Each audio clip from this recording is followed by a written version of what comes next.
frères dans le Christ, bonjour et bienvenue à cette méditation en ce dimanche, premier dimanche du temps de Carême.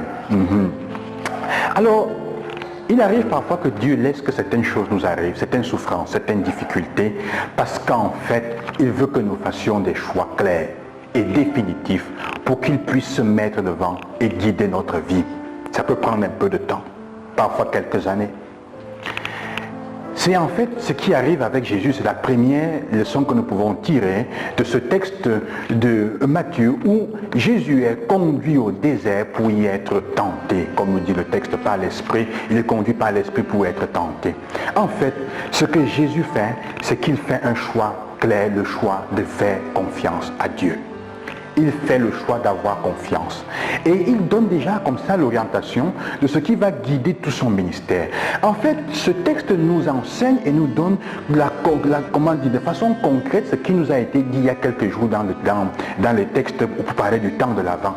C'est le temps pour faire les choix, c'est le temps pour choisir quel est le but, c'est le temps pour choisir quelle valeur tu veux servir, c'est le temps pour choisir quelle est la valeur que tu proposes, qu'elle guide ta vie fondamentalement. Allons voir donc les tentations. Les tentations sont sept. La première, le texte nous dit que Jésus, après 40 jours, sans manger, sans boire, le texte nous dit, il eut faim. C'est étrange. 40 jours sans manger, sans boire, il n'a pas eu faim. Maintenant, il a faim. Maintenant, la faim, ça veut dire, il a des désirs. Il a des besoins qu'il faut assouvir. La faim, en fait, dit des besoins réels qu'on a, dit des besoins réels qu'on a, mais qu'il faut faire attention à la manière de leur donner une réponse. En fait, c'est ça la tentation. La tentation vient se poser là où tu as des besoins réels, d'aimer, d'être aimé, de te nourrir, de grandir, d'estime et d'auto-estime. Et elle veut voir comment ta liberté lui donne raison. Elle provoque ta liberté pour voir comment tu vas lui donner réponse. La tentation, ce sont des besoins réels, mais auxquels on donne une réponse erronée, une mauvaise réponse. En fait, la première tentation, change le pain, change les pieds en pain. Ça veut dire en fait, fondamentalement, assure-toi la sécurité de tout, de ne plus avoir besoin de rien.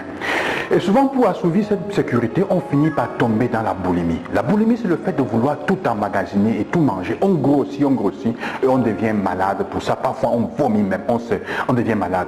Et la boulimie, effectivement, quand tu as envie de tout manger, de tout emmagasiner parce que tu as peur de manquer. Imaginez tout ce qui est dans notre vie qu'on veut emmagasiner parce qu'on a peur de manquer. On finit par dire, oh, je vais essayer ceci, je vais essayer cela. Et tu finis par prendre tout et ça te fait du mal. Ça, c'est la première chose, la boulimie. La deuxième chose, elle dit au fait que, elle lui dit, regarde tous les royaumes de la terre, je les possède, c'est moi qui les ai.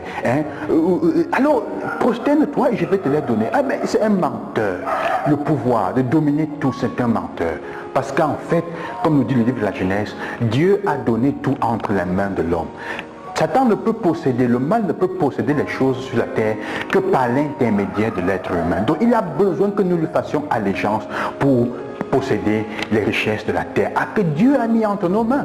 Il a mis l'homme à la tête de la créature pour la contrôler, pour la protéger, disons comme ça, pour en prendre soin. C'est le pouvoir donc. La dernière chose maintenant, c'est la question du succès. La tentation du succès sur le pinacle. Non, ça c'est déjà ce que je viens de dire, avoir succès. Et de ce point de vue-là. Et il dira donc à Jésus, maintenant oui, du succès, non, maintenant le succès, excusez-moi, sur le temple, sur le pinacle du temple, jette-toi et Dieu qui a promis de t'aider va se lancer. Tente Dieu. La tentation du succès. Fais quelque chose de miraculeux. Et il reviendra à la fin avec le même type de tentation. Après cela, le texte nous dit qu'il s'en alla après avoir éprouvé toutes les formes de tentation. En fait, le texte nous dit que dans le monde, quel que soit ce que nous vivons, on a ces trois types de tentations. Emmagasiner tout, la sécurité de toutes choses, le pouvoir et le succès. Et le succès. Alors dans notre vie, comment est-ce que cela s'exprime? Il faut que nous regardions dans notre vie, que nous voyons comment toutes ces dimensions s'expriment. Chacune de nos fins, chacune de tes fins, frères et sœurs, est une possibilité, une possible porte d'entrée pour le diable, pour le mauvais, pour le malin, pour te mettre à son service, pour te posséder. C'est une possible forme de possession qu'on ouvre.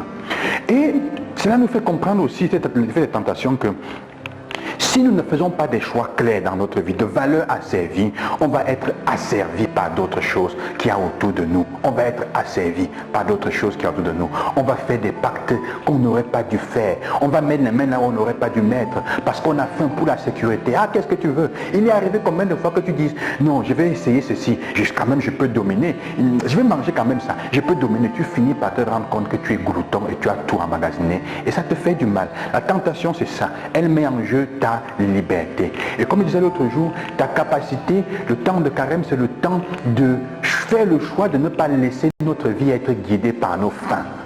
C'est ça, la tentation sera toujours là. Faire le choix de ne pas laisser notre vie être guidée par nos fins, mais par la liberté et par une valeur claire. Suivre Jésus, faire confiance à Dieu. C'est pour ça que nous sommes là. Alors, frères et sœurs, c'est le moment de choisir, en ce début de carême, quelle est la valeur pour laquelle tu veux te battre, quelle est la valeur que tu veux mettre en exergue pour suivre le Seigneur de tout ton cœur et de toute ton âme. Fais un choix clair de faire confiance. Fais confiance à Dieu. N'aie pas peur si tu es dans la souffrance, si tu es dans la difficulté. Parfois Dieu laisse arriver pour que tu le choisisses. C'est le temps de le choisir clairement, de dominer tes fins pour leur donner, les orienter vers quelque chose de plus grand, de meilleur. L'épisode des tentations nous invite à faire attention aux raccourcis et aux facilités.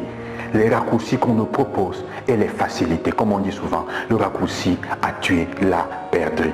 Besoin réel, mais mauvaise façon d'y répondre. Mais surtout, comment assouvir nos besoins sans porter préjudice aux autres et au bien commun et sans pour autant trahir Dieu et notre foi. Que le Seigneur vous accompagne et qui vous aide dans ce temps de carême, qui vous soutienne. Loué soit Jésus-Christ. À demain.